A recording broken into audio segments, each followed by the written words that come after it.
yang saya sebutkan tadi yang telah dituduh dan didapati bersalah, Yang Amat.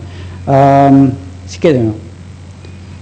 Isu mengenai sama ada SOSMA merupakan satu akta anti keganasan yang dibangkit oleh Bayan Baru juga. Akta SOSMA memperuntukkan kesalahan keselamatan yang dinyatakan di bawah jadual pertama, di mana ketika ini jadual pertama memperuntukkan kesalahan keselamatan di bawah bab 6 iaitu kesalahan terhadap negara dan bab 6A kesalahan berkaitan keganasan. Terima kasih, Yang Amat. Ya, berkata. Terima kasih untuk speaker.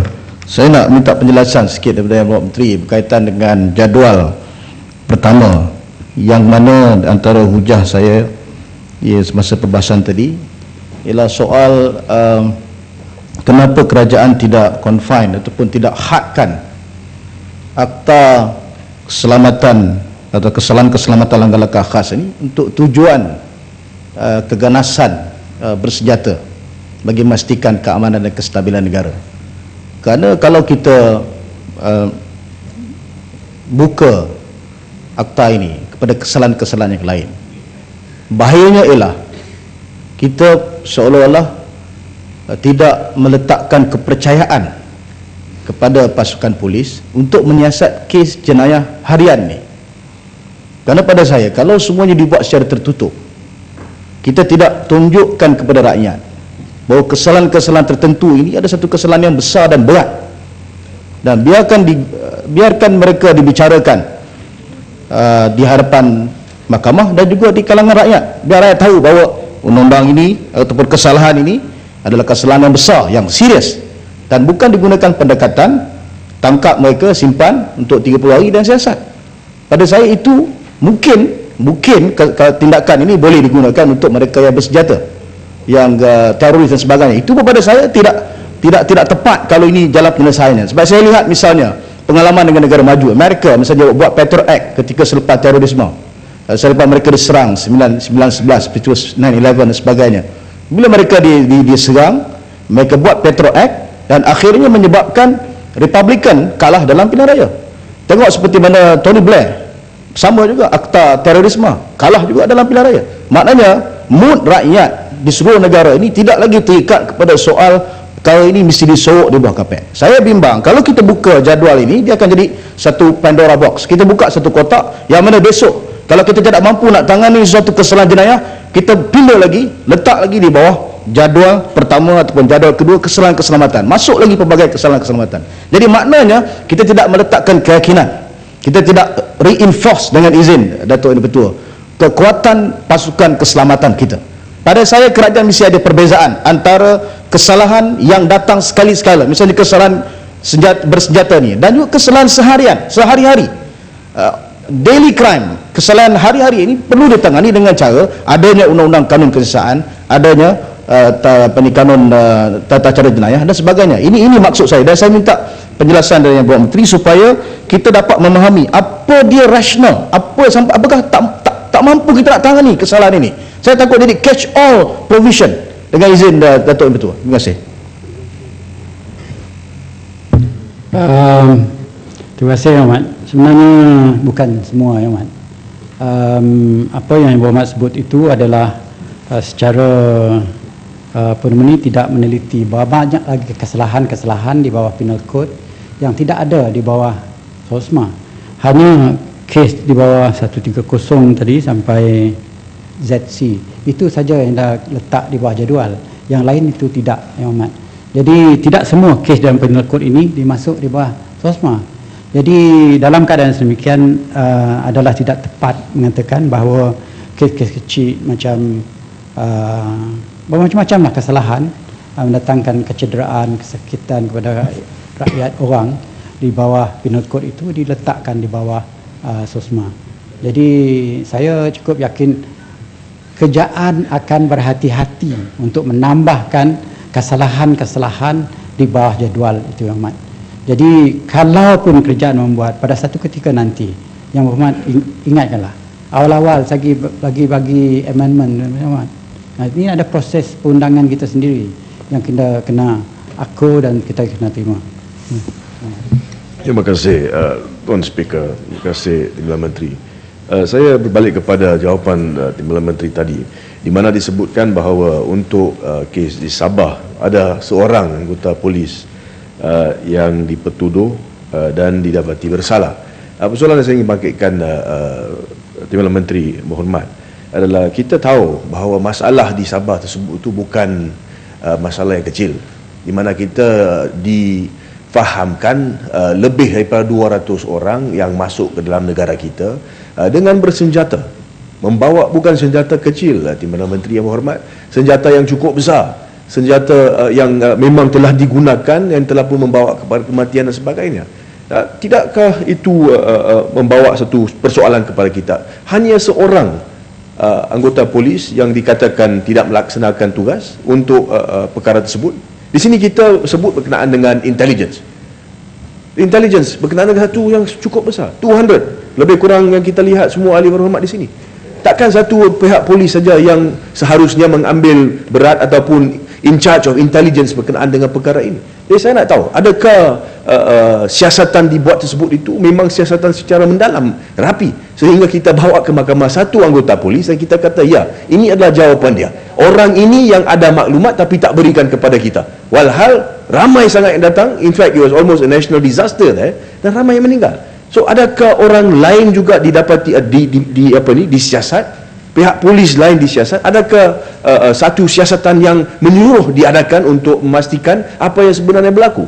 Dan perkara yang kedua yang bangkit saya rasa yang penting kepada kita semua adalah intelligence yang ada, yang wujud. Was it sufficient? Adakah ianya memadai untuk memastikan bahawa keadaan sedemikian tidak akan berlaku lagi? Timbalan Menteri yang berhormat. Terima kasih. Terima kasih Yang Berhormat. Saya menghargai soalan Yang Berhormat. Tapi saya juga berharap Yang Berhormat boleh menerima apa yang saya jelaskan sini. Ini daripada pengalaman saya sendiri Yang Berhormat. Soalan pegawai diletak di bawah special branch ini, kadang-kadang dia act in isolation Yang Berhormat.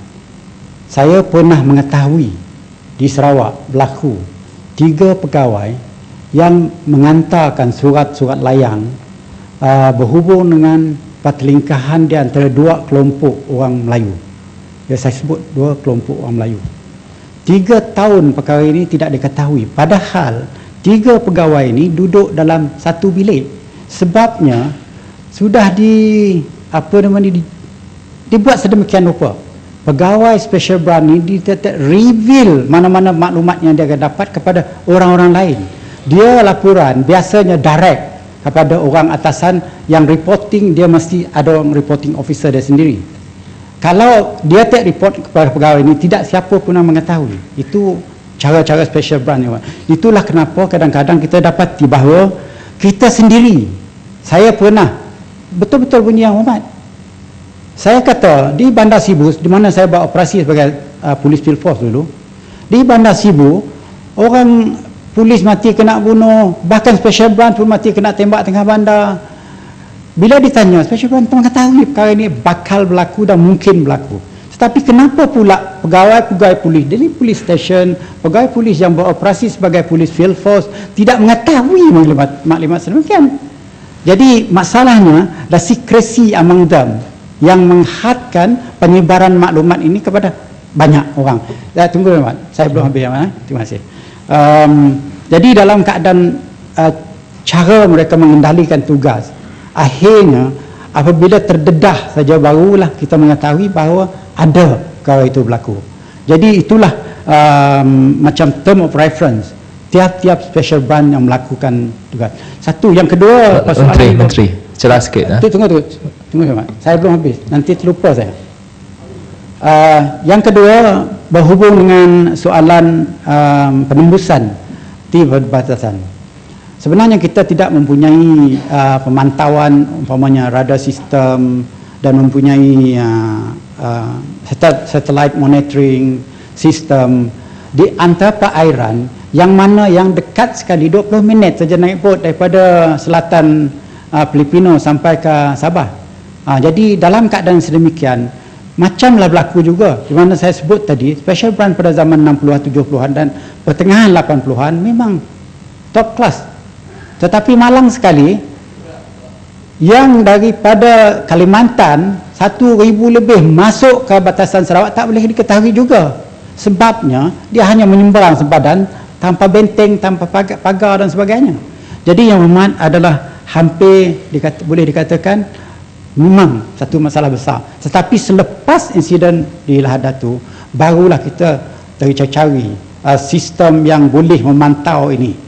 Bahkan di border Mexico dengan Amerika juga, polis menghadapi masalah. Penembusan itu tidak dapat, walaupun pemantauan pihak polis begitu ketat dan begitu sophisticated sekali. Bahkan dia punya Coast Guard itu membuat jalan masih dapat juga dirintas oleh pihak-pihak pengedar dadah sampai ke Florida. Jadi itulah masalah fizikal yang dihadapi oleh negara-negara yang mempunyai sempadan dan demikian. Terima kasih Timbalan Menteri. Sorry, saya menghargai. Saya dengar banyak jawapan Timbalan Menteri dari segi pengalaman. Saya memang menghargai. Tapi persoalan saya spesifik kepada insiden berlaku di Sabah, Timbalan Menteri. Saya tak tahu sama ada ataupun tidak ada satu siasatan mendalam.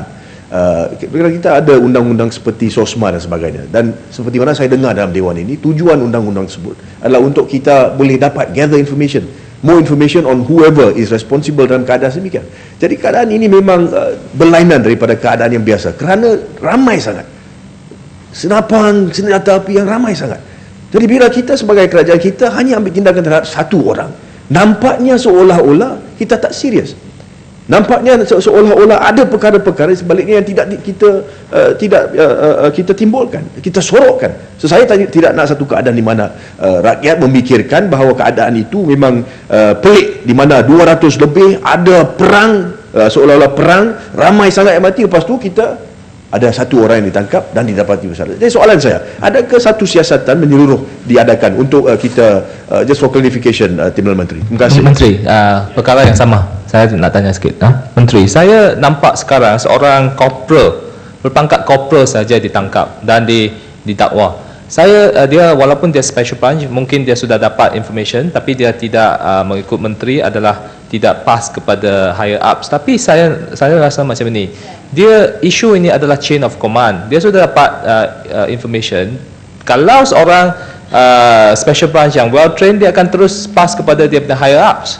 Jadi ini isu saya nak tanya, itu sebab saya sokong Puchong kata internal investigation kena dijalankan. Sebab sekarang masalahnya adalah bukan tak ada undang-undang, kita sudah banyak undang-undang, tapi isunya adalah dalam kita punya institusi polis. Sekarang dia mempunyai masalah yang tidak dapat dulu kita top in the world atau regional top, but now dia sudah jatuh dia punya prestasinya, dan ini perlulah kita perbaiki. Jadi saya kurang faham kenapa hanya seorang korporal saja disiasat, yang lain di mana mereka? I'm sure there's somebody else. Terima kasih. Yang Menteri panjang lagi Mat. Saya just nak sambung sikit sama Menteri. Benda yang sama. Saya hargai contoh Timbalan Menteri tadi. Tapi Timbalan Menteri, biar kita bezakan situasi Mexico Amerika dengan situasi yang berlaku di Sabah. Saya rasa tidak pernah saya membaca, kecuali boleh dibuktikan oleh Timbalan Menteri, adakah di Mexico 200 orang dengan senjata begitu masuk ke Amerika Syarikat dan bunuh orang Amerika Syarikat. So, saya rasa contoh yang diberikan tadi dengan situasi di Sabah ni tidak sama. Sini kita bukan kata seorang dua orang menyeludup. Sini satu geng dan ramai orang yang mati di Sabah. So saya memang bersependapat dengan dua yang berhormat tadi. Saya penjelasan tu seolah-olah beri alasan saja, bukan satu pendekatan yang betul-betul menunjukkan sikap komprehensif dan sikap agresif kementerian untuk menangani masalah sebegini.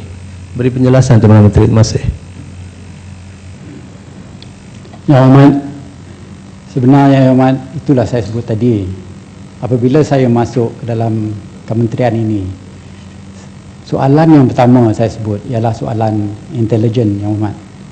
Jadi kita tidak boleh mengambil remeh soalan intelijen ini, kerana soalan berlaku di Lahad Datu itu adalah soalan yang benda yang di luar jangka keadaannya Yang Amat, yang unik, ya, tidak dijangka-jangka, tidak disangka-sangka berlaku.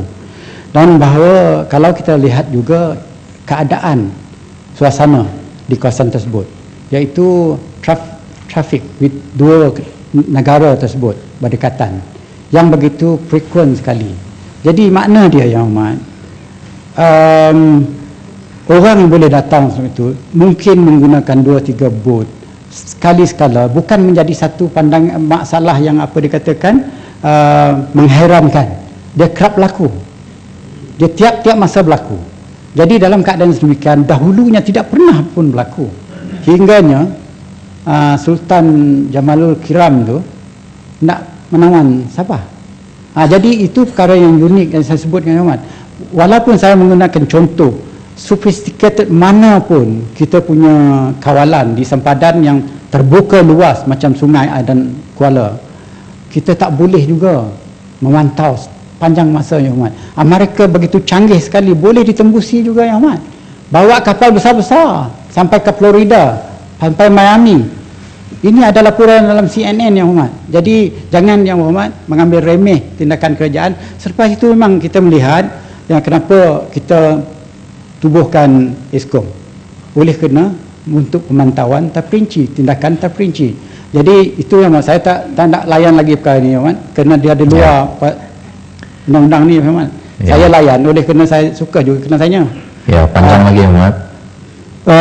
Ya, saya ada 1-2 persoalan yang saya agak penting saya bangkit, saya jawabkan, iaitu berhubung dengan pentafsiran di bawah undang-undang ni.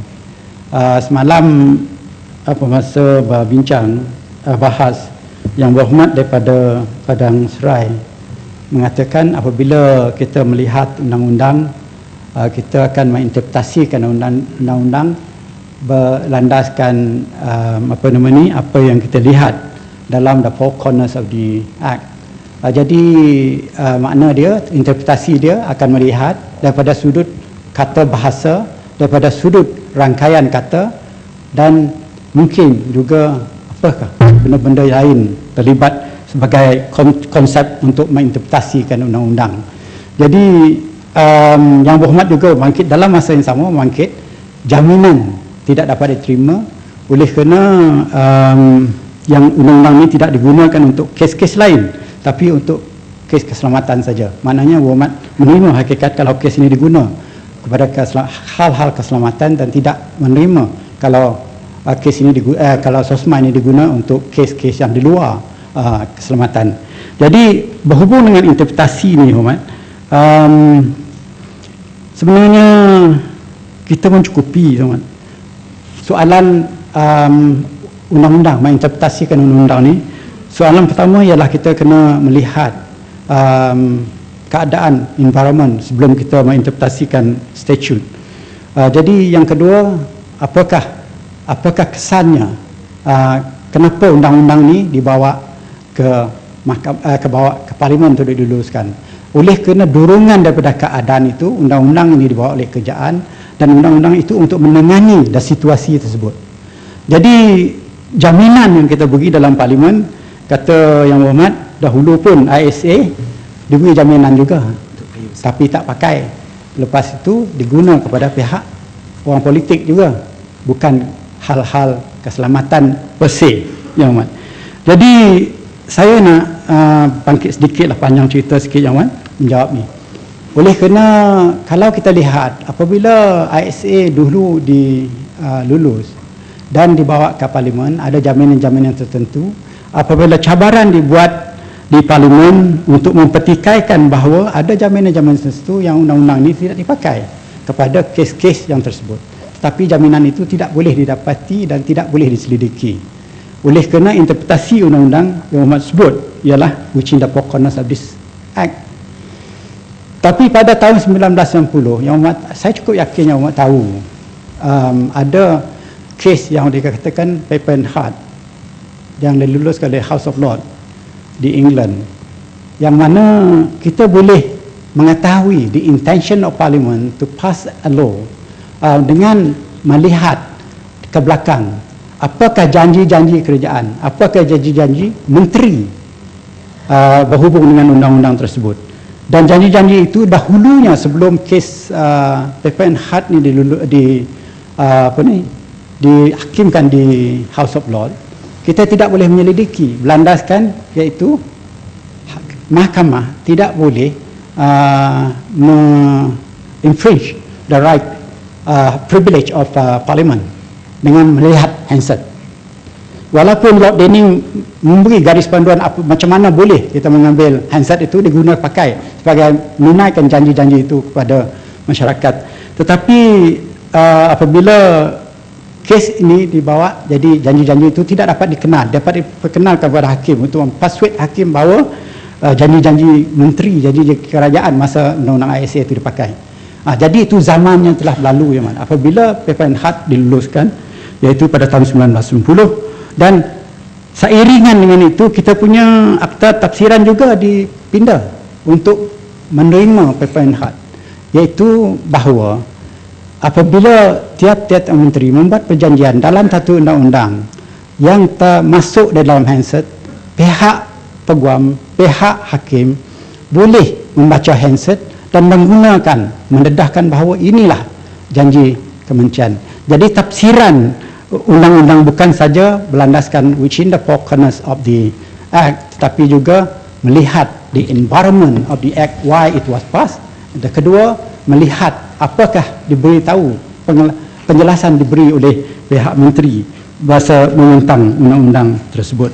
Jadi yang hormat, saya merasa dah cukup panjang jawapan saya. Jadi apa jawapan soalan yang tidak dijawab, saya mohon memberi jawapan bertulis. Terima kasih, Yang Hormat. Terima kasih, Yang Hormat. Adalah Yang Hormat, sekarang saya kemukakan masalah kepada majlis bagi diputuskan. Masalah ialah bahawa rang undang-undang ini dibacakan kali yang kedua sekarang. Adalah Yang Hormat yang bersetuju, kata bersetuju. Yang tidak bersetuju, kata tidak. Lebih suara yang bersetuju. Rang undang-undang ini dibacakan kali yang kedua sekarang. Rang undang-undang bernama suatu akta untuk meminda akta kesalahan keselamatan dalam kurungan langkah-langkah khas 2012. Majlis dalam jawatan kuasa.